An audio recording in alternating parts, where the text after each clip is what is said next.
Magandang umaga po sa inyong lahat mga kaibigan. Nandito po muli tayo sa ating pong programang Mga Pangakong Di Nagbibigo.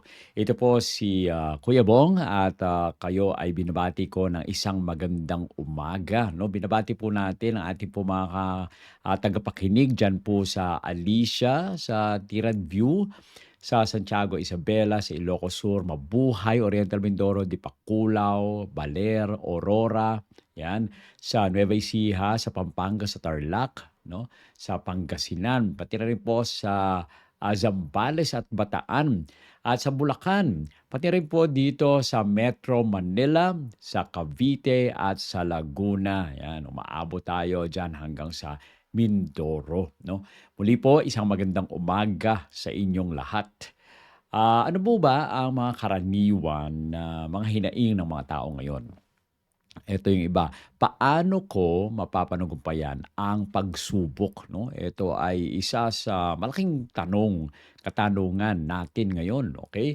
Bakit parang mas marami akong pagsubok kaysa sa iba, 'no? Minsan tinitingnan natin yung iba, ba't sila parang parang wala naman silang, kinakaharap na mga pagsubok, pero tayo ang dami, 'no?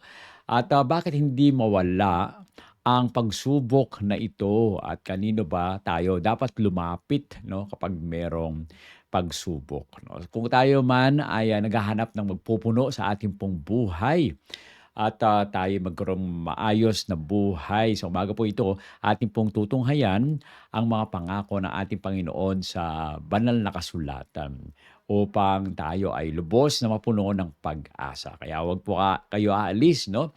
Nakikinig po tayo sa AWR 89.1 FM, 'yan, dito sa programang Mga Pangakong Di Nabibigo. So ano po ang ating topic ngayon? Ang topic po natin ay overcoming temptations, 'no. Paano tayo natin mapapanagumpayan ang mga tukso. Ang ating pong teksto ngayon ay galing sa 1 Corinthians 10:13, 'no. Ito pong binanggit o sinabi dito, "No temptation has overtaken you except what is common to mankind, and God is faithful. He will not yet let you be tempted beyond what you can bear. But when you are tempted, He will also provide a way out so that you can endure it." No? Yan po pala mga kaibigan, napakaganda naman ang pangako ng ating Panginoon sa bawat isa sa atin. Na wala daw tukso na dumadating sa atin maliban doon sa mga karaniwan na dito sa sanlibutan. Dahil ang Diyos ay tapat sa atin.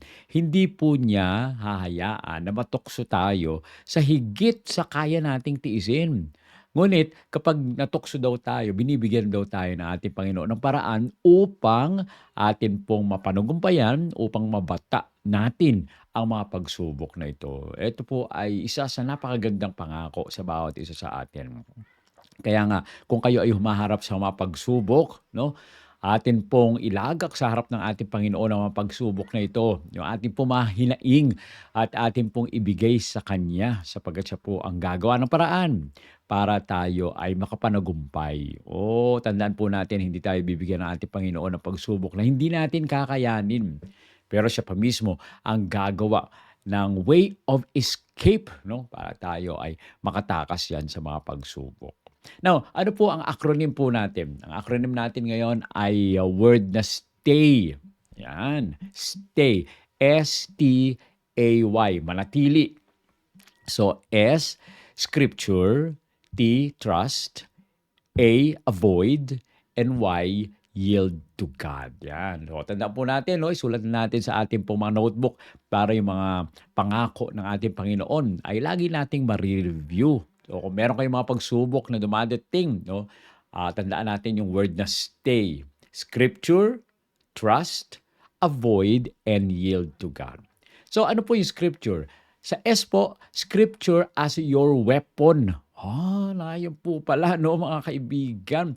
Ang banal na kasulatan pala ang ating pong dapat na sandata kapag merong dumadating na mga pagsubok sa atin. No? Sa salita po ng Diyos, ang pinakahuling sandata ay laban sa tukso. Yan po, ang ating pong dapat na gagamiting sandata ay yung salita ng ating Panginoon.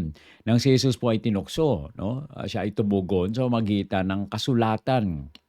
dapat nating armasan din ang ating pong mga sarili sa kanyang salita upang labanan ang kasalanan. Ano ba ang mga nangyari sa ating Panginoon nung siya po ay nagsalita? Sa Matthew 4:4, sabi dito, Jesus answered, "It is written, man shall not live by bread alone, but on every word that comes from the mouth of God." Napakalinaw po, no, nung siya ay tinukso ng kaaway, na sinabi ng kaaway, "Di ba ikaw ang anak ng Diyos? Kung ikaw ang anak talaga ng Diyos, ay uutusan mo itong mga bato na sila ay maging tinapay." Okay? Kung titingnan po natin 40 days and 40 nights na gutom, no? Nag-ayuno ang ating Panginoon. So ibig sabihin gutom na gutom ang ating Panginoon. Pero ito yung sinabi ni Satanas, no? Gawin mong tinapay at tong mga bato. Pero alam niyo po, ayon sa study, kapag ikaw ay gutom ng 40 days and 40 nights, what you need to do is not to eat bread, no? Ang kailangan daw po pala ay kailangan, kumain ka muna o mag-sip ka muna ng liquid. Either, tubig muna ang isip mo o ikaw ay mag-sip ng ano, ng, soup, 'no? Para ma-ready yung katawan mo mula sa, fasting patungo dun sa fulfilling, 'no, yung kailangan ng pangangatawan mo. Hindi po pala, mga kaibigan, tama yung sinasabi ng kaaway ni Satanas na kumain ka ng tinapay para ikaw ay mabusog, 'no? Kaya nga gusto pala ng kaaway na hindi talaga para pakainin ng ating Panginoon. Hindi lang para siya i-test, kundi kapag daw kumain ng tinapay, usually, 'no, tumataas, nagsu-shoot up agad yung sugar at ito ay mas nakakasama doon sa tao na gutom, nakakain agad, 'no. Kaya nga sinasabi po dito, Matthew 4:4, Jesus answered, "It is written, man shall not live by bread alone, but by every word that comes from the mouth of God." Okay? So, yan po, kailangan pala kapag meron tayong mga pagsubok, gagamitin natin ang salita ng ating Panginoon at sasabihin natin, "It is written." Okay? Yung sunod po ay Psalm 119:11. Sabi dito, I have hidden your word in my heart that I might not sin against thee." Napaka-importante po pala, mga kaibigan, na kailangan ay itago natin ang mga salita ng ating Panginoon sa ating pong mga puso. Ilagay po natin sa ating pong memorya, 'no? Katulad ng ginagawa natin na nire-remind natin yung ating pong mga sarili sa mga pangako ng ating Panginoon upang hindi daw po tayo magkasala laban sa ating Panginoon. Bakit? Kung alam natin ang nais ng ating Panginoon sa bawat isa sa atin, alam natin kung ano ang mga nakasaad sa banal na kasulatan, ay hindi ho tayo gagawa ng kamalian. Hindi tayo gagawa ng makakasama sa ating relationship sa ating Panginoon. Bagkus, ang gagamitin po natin 'pag dumadating yung mga pagsubok sa atin, ay ime-memorize natin yung mga salita ng ating Panginoon katulad ng ginawa ng ating Panginoong Hesus. Ang sabi ni Dwight L. Moody, "The Bible will keep you from sin, or sin will keep you from the Bible." Oh, ang Biblia daw po ay ang mag-iingat o maglalayo sa atin sa ating mga kasalanan. O kaya naman sa kabilang banda, yung mga kasalanan ay maglalayo sa atin sa banal na kasulatan. Ano ang nangyayari sa atin, mga kaibigan? Tayo ba ay nagbabasa ng banal na kasulatan upang yung mga pagsubok, yung mga kasalanan ay malayo sa atin? O tayo ay humahawak o niyayakap natin o ipinapanitili natin yung ating sarili sa kasalanan? Kaya nga ang nangyayari ay malayo tayo sa pagbabasa ng banal na kasulatan. Napakaimportante na tingnan po natin yung difference na ito. Tayo po ay mag-memorize ng mga Bible texts at basahin natin ng palagi ang salita ng ating Panginoon. Si John Piper ay nagsalita rin naman, isang philosopher. Ang sabi niya, "We are not to simply resist temptation. We are to replace temptation with the Word of God." Oh, hindi lang daw po pala dapat tayo lumaban sa tukso, kundi palitan po natin ang tukso ng mga salita ng ating Panginoong Diyos. So kapag kayo ay tinutukso, ano ang dapat nating gawin? Isipin po natin yung mga salita ng ating Panginoon. At ang mga tukso sa atin ay lalayo, katulad ng nangyari sa ating Panginoon. No? Lumayo si Satanas, lumayo ang tukso. So napaka-importante doon sa ating pong acronym na STAY, S, Scripture as your weapon. No? Huwag nating kalimutan yan. Kung nais nating managumpay sa mga pagsubok, gamitin po natin ang banal na kasulatan na ating sanggalang, no? Na weapon natin. Kaya yung pangalawa, T, sa word natin na stay. Trust in God's strength, not your own. Napaka-importante po pala na tayo ay magtiwala sa kapangyarihan ng ating Panginoong Diyos. At huwag tayong magtiwala sa sarili nating kapangyarihan. Okay?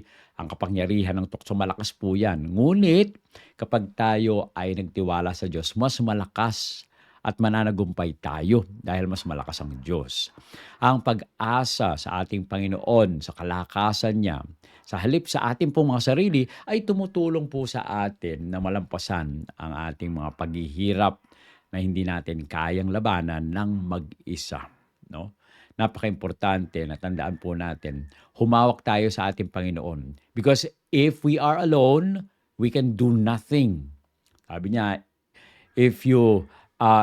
sabi niya, kung kayo ay nasa akin, you can do everything impossible. But without me, ang sabi ng Panginoon, you can do nothing. Kaya nga, kailangan po natin na magtalaga ng ating mga sarili sa ating Panginoon. Sa Philippians 4:13, ito po ang sabi, I can do all things through Him who gives me strength. Ayan, napakaganda na maalala po natin palagi. No? Magagawa po natin yung lahat. So, magitan po ng lakas ng ating Panginoong Jesus. Sa sarili po natin, actually, we are sinful. We are sinners. Hindi tayo makakapanagumpay sa mga pagsubok na dumadating sa atin. But we can, since God is a powerful God and He wants us to become successful and He wants us to overcome temptations. Ang ating Panginoon ang magpapalakas sa atin. Okay? Sa James 4:7, ito po ang sabi, submit yourself then to God, resist the devil, and he will flee from you. Ano daw po yung una? Okay? Hindi po dito sinabi, magpakatatag ka kaagad at ikaw ay lumaban doon sa devil. Ang sabi po dito, pasakop kayo sa ating Panginoong Diyos. Okay? Hindi po sinabi dito na tatagan mo yung sarili mo at ikaw ay makipaglaban sa pakikipaglaban sa mga kaaway. No? Ang binabanggit po dito, mga kaibigan, pasakop kayo sa Diyos. At pagkatapos nyong magpasakop sa Diyos, saka kayo lumaban doon sa dyablo. Okay? At yung dyablo, sila naman ang tatakas. Ano ang ibig sabihin? Our strength comes from God. Okay? Kapag tayo ay humarap sa pagsubok ng sarili lang po natin, talaga, hindi po tayo mananalo. Dahil mas higit na mas makapangyarihan yung ang kaaway kaysa sa atin. Pero kapag tayo ay nasa Panginoong Diyos, mas higit naman na mas makapangyarihan ng Diyos kaysa doon sa kaaway. Kaya depende po yan kung nasaan kayo, no? Kung nakanino kayong team. If we are in God's team, we can be successful and we can be overcomers. Kaya napaka-importante. Tandaan po natin ito na tayo ay managumpay sa magitan ng kapangyarihan ng ating Panginoon sa pagpapasakop natin sa Kanya. Okay? Sabi po ni Charles Stanley, isa pong speaker ito at pastor. Sabi niya, the power to resist temptation comes from putting our trust in God. Ang ganda-ganda po. No? Ang kapangyarihan po na labanan ang tukso ay nagmumula sa pagtitiwala sa Diyos. Kaya nga napakaimportante po, no, ilagay muna natin ang ating sarili sa kamay ng ating Panginoon. Tayo po ay magtiwala sa Kanya. At kapag tayo po ay nagtiwala sa Kanya, mapapanagumpayan natin yung mga pagsubok na dumadating sa atin. Si Billy Graham ay nagsalita rin po, sabi niya, temptations are not sins, but playing with temptation invites sin. No? Kapag tayo ay tinutokso, hindi pa po yun kasalanan. Tinutokso pa lang, hindi pa tayo nahuhulog sa pagkakasala.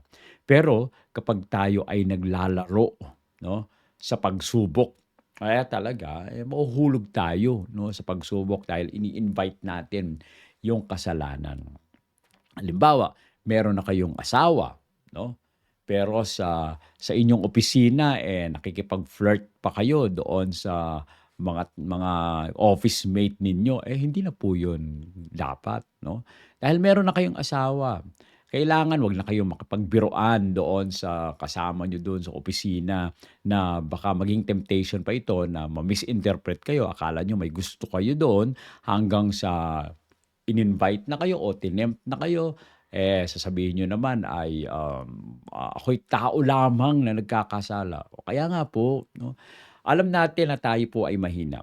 Pero kapag tayo po ay humingi ng kapangyarihan sa ating Panginoong Diyos at lumayo tayo doon sa mga tukso, 'no, ay mapapanugumpayan natin ang mga tukso na ito, 'no. Napakaganda ng prayer, "Lead us not into temptation." 'Yan ang sabi ng ating Panginoong Hesus, "But deliver us from evil." 'No.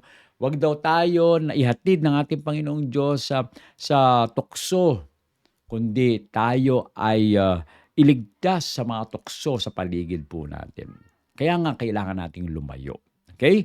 So, 'yan po yung binabanggit sa atin, letter T, trust in God's strength. Okay, so S, Scripture as your weapon. T, trust in God's strength. Ang sunod po ay A, doon sa word natin na acronym na stay. Okay? Avoid triggers and sinful situations.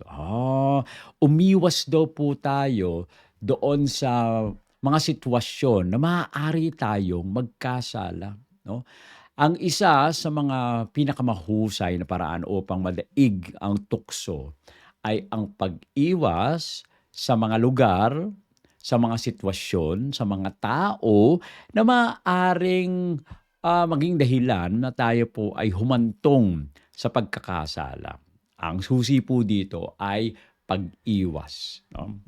Let us run away or let us avoid temptations by running away. Sabi naman sa Proverbs 4:14-15, "Do not set foot on the path of the wicked, or walk in the way of evildoers. Avoid it. Do not travel on it. Turn from it and go on your way." Yan po ang advice po sa atin, no? Paalala po sa atin. Huwag daw po tayo dito sa Kawikaan 4:14-15, huwag kang tumuntong sa landas ng masama o lumakad sa daan ng mga gumagawa ng kasamaan. Kaya nga tingnan natin po muna, sino ba yung mga kaibigan natin? Lagi po natin naririnig, no? "Tell me who your friends are and I will tell you who you are." No, yan po yung sinasabi ng mga natin, teacher natin noon. Tama rin naman, no? Birds of the same feather flock together, no? Kaya kung nakikita mo yung mga masasamahan mo ay mga masasama ang ginagawa nila, yung mga barkada mo ay talagang gumagawa sila ng hindi magaganda at nandiyan yung temptation, ano daw ang dapat natin gawin? Iwasan natin ito na huwag tayong maglakbay doon sa kanilang daan, no? At talikuran po natin ang mga lakad na ito. Napakaimportante, no? Kasi huwag natin ilagay yung sarili natin kung saan madidisgrasya tayo. Yan ang laging sinasabi ng ating mga magulang. Eh, "Wag kang umakyat diyan sa puno na 'yan dahil mahuna yang puno na 'yan." Oh, kaya lang ikaw, hindi naman siguro 'to mahuna.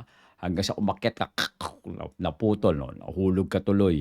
Kaya nga 'no, napakaimportante kung alam mo na ikaw ay, madidisgrasya, alam mo na ikaw ay magkakasala kapag nandun ka sa lugar na yon at kung sino yung kasama mo, yung mga tao na nandun at mga ginagawa nila ay mga kasamaan, iwasan na natin.